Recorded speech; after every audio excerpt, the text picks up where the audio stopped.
కర్కాటక రాశి పునర్వసు 4వ పాదం, పుష్యమి, ఆశ్లేష ఇవి కర్కాటక రాశిలో ఉంటాయి. ఆదాయం 8, వ్యయం 2, రాజపూజ్యం 7, అవమానం 3. ఇబ్బందికరమైన ఘటనల్లో నుంచి చాలా మటుకు బయటకు వచ్చారు. కానీ కొత్త రకమైనటువంటి సమస్యలు మళ్ళీ వెంటనే మీ వెనకాలే ప్రయాణం చేసే అవకాశం కూడా ఉంటుంది. చాలా జాగ్రత్తగా కాలక్షేపం చేసుకోవాలి. ప్రధానంగా ఈ సంవత్సరం మీరు గోచార ఫలితాలు చెప్పించుకుంటుంటే మీ పర్సనల్ జాతకాలు కూడా తప్పనిసరిగా చూపించుకోవడం అలవాటు చేసుకోండి. మీ పర్సనల్ జాతకాల్లో కనుక దశలు అంతర్దశలు యోగ్యంగా ఉంటే ఈ గోచార ఫలితాల ప్రభావం మీ మీద పెద్దగా చెడుగా చూపించదు. యాక్చువల్గా ఎవరిని కలిసినా కర్కాటక రాశి అనగానే మీకు అష్టమరాహు నడుస్తున్నాడు, గురువు ఏంలో ఉన్నాడు, అనుకూలం తక్కువ అని చెప్తూ ఉంటారు. అయితే మీ జాతకంలో యోగాలు కనుక బాగుంటే ఈ రాశి వాళ్ళు ధైర్యంగా ముందుకు వెళ్ళే అవకాశాలు వస్తూ ఉంటాయి.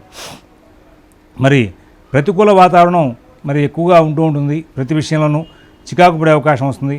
మానసికంగా శారీరకంగా ఒత్తిడి పెరుగుతుంది. మీరు మీ వస్తువులు ఏదో రూపంగా నష్టపడుతూ ఉంటారు.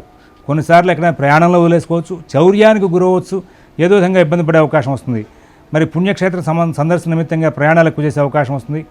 మరి సమయపాలన లేకుండా మీ అన్ని కార్యక్రమాలు కూడా ముందు చేయాల్సిన పనులు వెనక చేయాల్సిన పనులు ముందు చేసి కొంచెం ఇబ్బంది పడే అవకాశం వస్తుంది.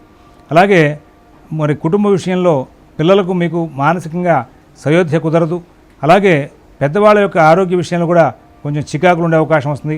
ఉద్యోగ విషయంలో వ్యాపార విషయంలో రెండింటిలోనూ కూడా అధికారులతోనూ మీ దగ్గర పనిచేసేటువంటి వర్కర్స్తోనూ జాగ్రత్తలు పాటిస్తూ ఉండాలి. నూతన ఉద్యోగ వ్యాపార ప్రయత్నాల్లో ఇబ్బంది మరి అడ్డంకి ఎక్కువగా ఉండే అవకాశాలు ఉంటాయి. ఆర్థిక లావాదేవీలు సంవత్సరం అంత చక్కగా ఉండవు. కానీ డైరీ రాసి చెక్ చేసుకోండి. సంవత్సరం అంతా కూడా బ్యాలెన్స్ షీట్ వేస్తే అంత అనుకూల స్థితి ఉండదు. వృధా ఖర్చులు పెరిగే అవకాశం వస్తుంది. రుణ విషయంలో అనుకూలతలు లేవు. పాతవి కొత్తవి కూడా విచిత్రమైనటువంటి సమస్యలను సృష్టించే అవకాశం ఉంది. ఆరోగ్య విషయంలో బహు జాగ్రత్తలు అవసరం.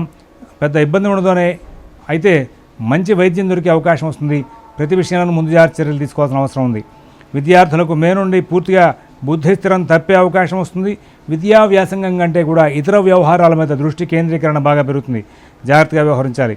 కోర్టు వ్యవహారాల్లో ఉన్న వాళ్ళకి నష్టపరిచే వాతావరణం మీ విషయంలో ఎక్కువగా ఉంది. అందువల్ల వాయిదాలు తీసుకోండి. అలాగే ఈ రాశి చెందినటువంటి స్త్రీలకు పని ఒత్తిడి, మానసిక ఒత్తిడి ఎక్కువగా ఉంటాయి. సమర్థంగా అన్ని విషయాలను ప్రవర్తించలేరు. అనవసర విషయాలు కలవర పెడుతూ ఉంటాయి. అనారోగ్యాలకు కూడా భయపడే అవకాశం వస్తుంది. మానసిక శాంతి కోసం అశాంతి నుంచి తప్పుకునే ప్రయత్నం కోసం చాలా కృషి చేస్తూ ఉంటారు. పునరుసు 4వ పాదం వారికి మరి అనవసర ప్రయాణాలు, తద్వారా ఖర్చులు ఎక్కువగా ఉంటాయి. అందరితోనూ మీరు స్నేహంగా ఉండాలని ప్రయత్నించిన సానుకూలం ఉండదు. ఇతరులకు సంబంధించిన సమస్యలు మరి ఎక్కువగా మీకు మీ వెనకాల ప్రయాణం చేసే అవకాశం వస్తుంది. మరి అలాగే అవమానింపబడే అవకాశాలు కూడా ఎక్కువగా ఉంటాయి.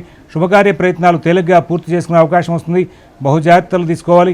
ఆశించిన ఫలితాలని కూడా మీకు అందమని చెప్పాలి. పుష్యమి నక్షత్రం వాళ్ళకి ఈ సంవత్సరం విచిత్రమైన కాలం అని చెప్పాలి. వృధా కాలక్షేపాలు అధికంగా చేస్తారు. వృత్తి విషయంలో మీరు ఆలోచించే విధానం, అమలు చేసే విధానానికి రెండింటికి కూడా పొంతన ఉండదు. కుటుంబ విషయాల్లో సందర్భానుసారంగా ప్రవర్తించి బాగా గౌరవింపబడే అవకాశం వస్తుంది. అలాగే ఆశ్లేష నక్షత్రం వాళ్ళకి తరచుగా అనుకూలతలు, ప్రతికూలతలు రెండూ వస్తూనే ఉంటాయి. వృత్తి విషయంగా అనుకోకుండా స్థానచలనం అందుకోవాల్సిన పరిస్థితి ఏర్పడుతుంది. మార్పు తీసుకోవాల్సిన అవసరం ఏర్పడుతుంది. సమయపాలన లేకుండా పనులు చేయవలసి వస్తుంది. మీ పిల్లల వలన మానసిక చికాకులు ఎక్కువ అవుతాయి. కుటుంబంలో, సంఘంలో మీకు నచ్చని సన్నివేశాలు, సందర్భాలు ఎక్కువగా ఉంటాయి. అలాగే శాంతి మార్గం ఆలోచిస్తే రాహువుకి తరచుగా మరి శాంతి చేయించుకుంటూ ఉండండి. దుర్గా స్తోత్ర పారాయణలు చేస్తూ ఉండడం మూలంగా, అలాగే లక్ష్మీ నృసింహకరావలంబ స్తోత్రం పారాయణ చేయడం మూలంగా ప్రధానంగా రాహుకేతుల యొక్క అనుకూలత కుదురుతుంది. అలాగే శివాలయంలో రోజు శ్రీమాత్రే నమః అని చెప్తే 11 ప్రదక్షిణాలు చేయండి.